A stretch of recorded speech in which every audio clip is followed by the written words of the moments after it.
Good day, class. One of the topics that we need to discuss is reflective teaching.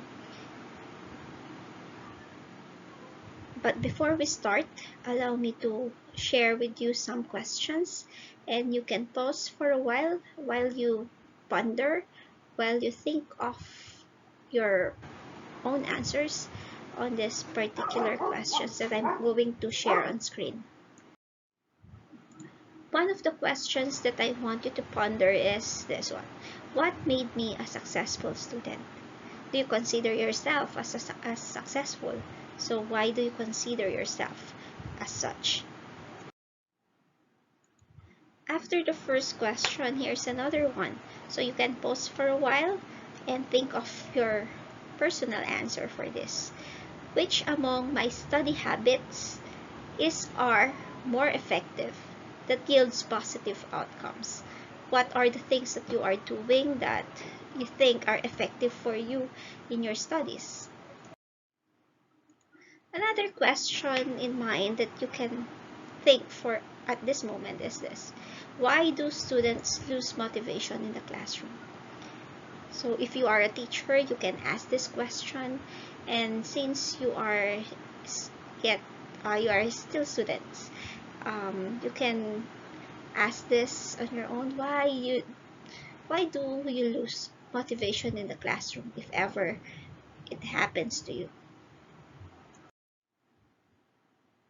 The three are examples of questions that you may ask yourself as student and future teacher, and the manner of answering those as you reflect is actually involving reflective thinking among students and teachers. In our case, as mathematics teachers, we are confronted with dozens of daily decisions about how to instruct our students. It is well established that high-quality instruction provides benefits for students with diverse learning and family backgrounds.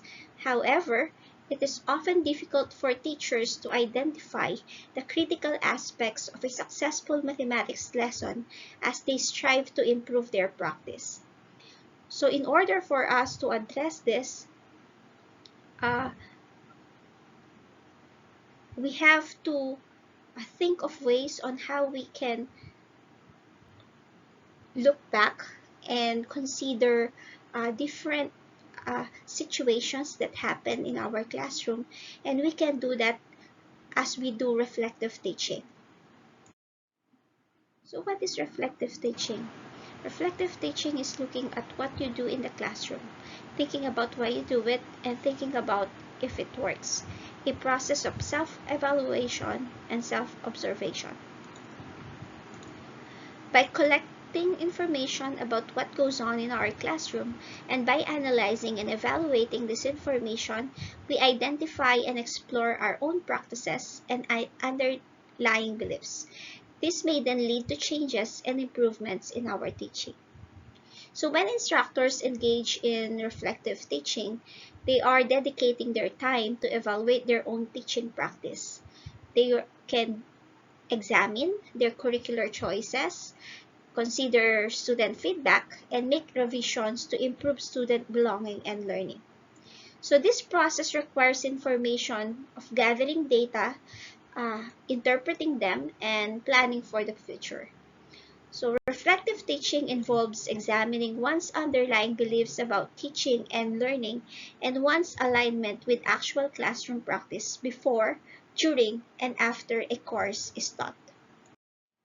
As mentioned earlier, reflective teaching involves examining our beliefs about what we teach and about the learning and its alignment to the actual classroom practice. So which is done not only after, but it is done even before doing our instruction, during, and even after the course or subject is taught. So how do we do reflective teaching? We do self-assessment, we do classroom observations, we consider students' evaluation or exploration of educational research. And the outcomes of reflective teaching based on Thomason. Reflective practice, when we do reflective practice, we do this following cycle. We raise awareness of teaching and learning process. Then we foster teacher development. So as we are being aware of what we are doing in the teaching and learning process, we can now do something to improve what we are doing, to improve us as a teacher. Then it allows teachers to act as agents of innovation. So that's why whenever we do reflection in what we are doing as a teacher, we can try to innovate, we can try to improve what we are doing in our classroom. So that's one of the essence of why we are doing reflective practice. So there are other questions as why is it important to do reflective teaching? Why do we need to reflect on our practice? The following are the significance or importance why teachers should be reflective teachers, why teachers should do reflective teaching. First is for professional growth. As mentioned earlier, when we are being aware of what we are doing and when we become aware of the teaching and learning process, we can foster teacher development. So it can help us grow as professionals. It can enhance innovation as well. It facilitates teaching, boost teacher-student relationship, make lessons more lively and interesting, enhance problem solving, and boost classroom democracy. So these are examples of the importance why we need to do reflective teaching.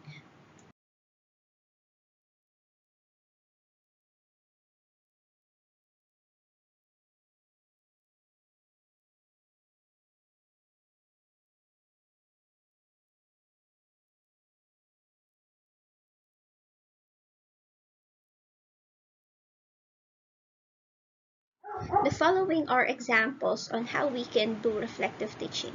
One examples of uh, ways on how we can allow our students do reflection of what they are doing is by giving them reflection journals. This is also one thing that the teachers can use in determining how students learn by reading the reflection journals of the students. In this way, both students and teachers can do reflection. Reflective journals for teachers are used to help them analyze experiences working with students and relate it to other experiences as well as with theories and methods they were taught. And the purpose is for teachers to determine what results in the best outcome and the most productive learning environment for students. Writing an entry to a reflective journal for teachers can be done in many different ways. Instructors might consider capturing a few details of their teaching in a journal to create an ongoing narrative of their teaching across terms and years. Scheduling a dedicated time during the 5 or so minutes after class to write their entries will ensure continual engagement rather than hoping to find moments throughout the day. The instructor writes general thoughts about the day's lesson and might reflect on the following questions. What went well today? What could I have done differently? How will I modify my instruction in the future? In this slide, you will see the basic entry used in doing reflective journaling. First is record an experience or an event that happens in a day. Describe the event, who or what was involved, and what part did who or what play in the event.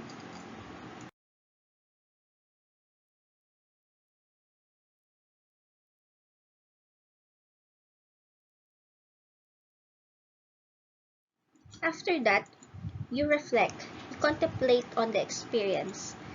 What are your reactions to what happened? What are your feelings about what happened? What are the positive aspects and the negative aspects of the situation?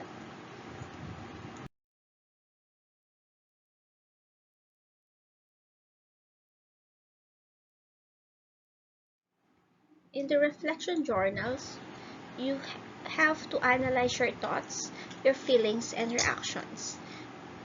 what was really going on and was everything as it appeared. What sense can you make of the situation? Can you integrate a learned theory into this particular experience? Can you demonstrate a better grasp of what occurred and how this happened in your overall development as a teacher? You can make conclusions and ask these questions. What can you take away with you from this experience? What can be concluded in general and in a specific sense from this experience and the analysis that you have made? What will you do differently if this type of situation happens again? And what steps, if any, will you take based on what you have learned?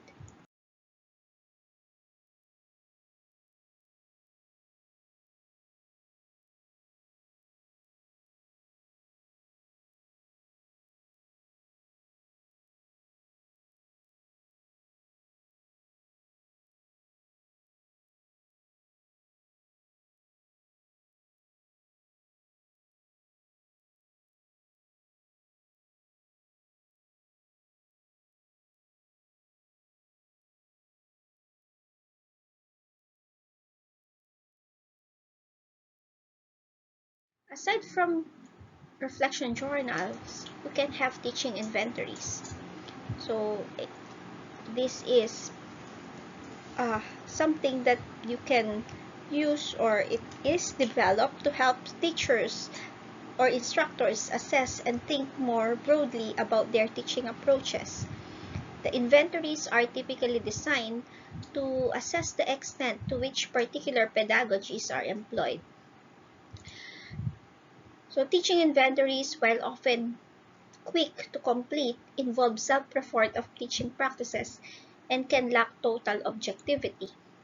They also tend to focus on evidence of quantity. Example is how often a particular behavior is observed over a quality.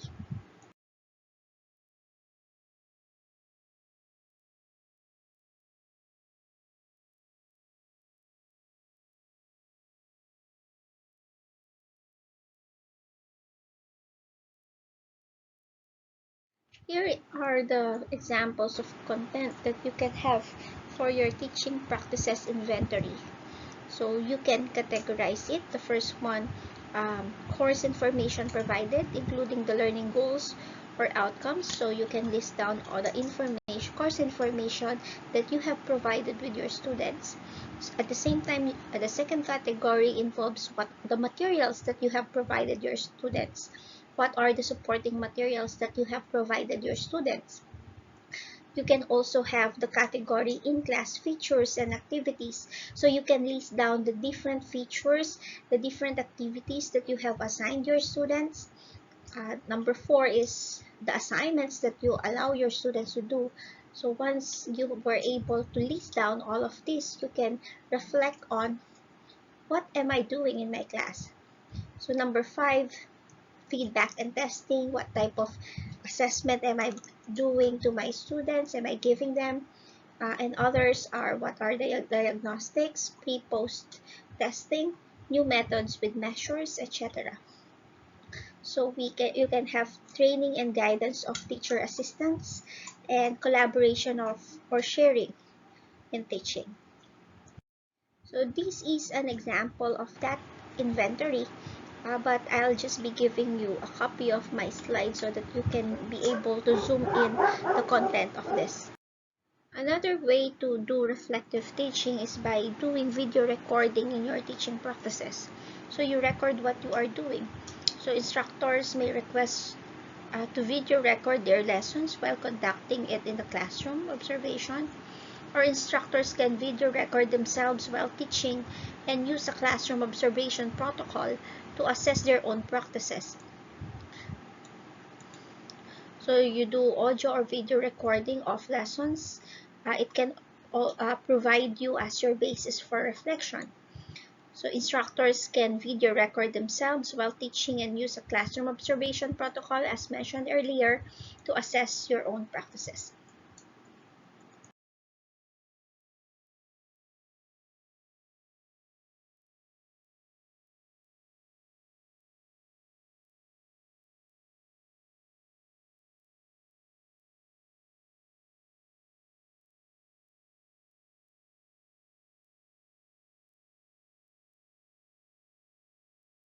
Aside from video recorded teaching practices, you can also have your own teaching portfolio. You can have a compilation of what you are doing in your classroom. So teaching portfolio is a collection of artifacts such as student learning data, reflections of thinking, and professional development experiences, which provide evidence of a person's teaching accomplishments. It invites instructors to integrate the various components of their teaching into a cohesive whole, typically starting with a teaching philosophy or statement, moving through sample of syllabi and assignments, and ending with evaluations from colleagues and students. A more time-intensive practice, the teaching portfolio invites instructors or teachers to integrate the various components of their teaching. And as mentioned, um, through less focus on classroom practices, a portfolio is an opportunity to reflect on teaching overall. Here are 4 tips for your teacher portfolio. You can include a description for each document. You can have a caption it can contain title, date, produce, context, purpose, and evaluation. Number 2, include a clear description of your teaching philosophy. So you can have an essay of what is your teaching philosophy. And as you write this, you are already reflecting on what you are as a teacher based on the philosophies of learning. Teaching and learning rather. Explain your educational ethos and inclusive examples of how you have applied this. Number 3, include recommendation letters. This can be from colleagues, principals, professors. And number 4, include dividers so it is easy to find documents. Make it simple to access examples in your interview. Here is an example of a table of contents of uh, your teacher portfolio. So you can have a content, my official teaching certificates. You can write something about me or about you, no?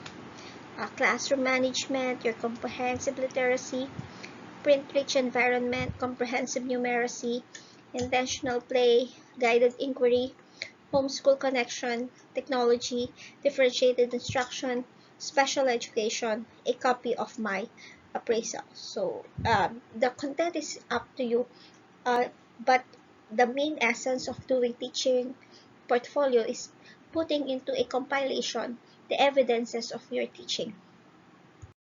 The next few slides is a reflection framework for teaching math. So teachers can use these questions as a framework to reflect on a lesson's 8 dimensions, to think about what worked well, and to consider what needs to be changed in a future lesson. So the first one is structure of the lesson. So here are the questions that you can answer. Which mathematical concept is most important for students to grasp today? Are the activities mathematically related and coherent? Has enough time been provided for students to make sense of the big mathematical ideas during lessons? And does the flow of the lesson facilitate students' deeper understanding of the mathematical concepts? So these are the possible framework questions that you can ask yourself in terms of the structure of the lesson. The next one is the multiple representation. So you can ask the following questions. Are a variety of representations, examples are graphs, pictures, symbols, charts, diagrams, or manipulatives used during instruction? Do students use these representations in meaningful ways as they explore the concepts? And number 3, can students translate back and forth between different representations to demonstrate their understanding of the concept? For the third dimension, you can have the use of mathematical tools and ask the following questions. Do students have the opportunity to use the appropriate math tools other than paper, textbooks, or chalkboards to investigate concepts and solve problems in class? Are connections made between the tools and the mathematical concepts? Next dimension is the cognitive depth. You can ask the following framework questions. Do selected tasks connect to underlying concepts, or do the tasks mainly focus on memorization? Are some of the tasks open-ended? Are feedback, modeling, or examples included that promote complex thinking by students? The next dimension is mathematical discourse community. And under this dimension, you can ask the following questions. Do students consistently participate throughout the math class and play a substantive role in directing the content of math discussion? Do students often talk to each other and share mathematical thinking and language? Are questions focused on mathematical thinking, such as processes, strategies, and solutions, rather than the correct answers? And lastly, are students' ideas, questions, and input frequently solicited? The next dimension is explanation and justification. So you ask the question for reflection. Are students often required to provide explanation and justify their reasoning? How often are the what, how, why questions asked to solicit students' explanations or justifications? Do students' explanations focus on concepts, understanding of the concept, rather than procedural steps? For problem solving, you can ask the questions, are students engaged in problems that allow them to grapple with mathematical concepts, or are they doing exercises for which they are practicing an already learned procedure? Does the lesson encourage multiple strategies to solve problem? And do students have a chance to create their own problems? And last dimension is connection and applications. So are connections often made between the mathematics learned in the lesson, other math concepts, disciplines, life experiences, and the world? Do students apply the math they learn to the world around them? And is the lesson relevant to the students' lives? So the uh, questions that was given to you are examples of questions that you may ask and you can use as a framework for reflection in your mathematics classroom. As I end this presentation, you can let me leave these quotations. Purposeful reflection means not just thinking about our behaviors and their effect on the work we do, but doing something about it. What am I going to do differently in order to better meet my students' needs? And the more reflective you are, the more effective you are. So as future teachers, it's important for you to know that as teachers, we have to do reflective teaching. And through reflective teaching, we can be more effective as teachers because we were able to assess how we are doing and we can further plan for us to improve our practices. And lastly, according to John Dewey, we do not learn from experience. We learn from reflecting on our experiences.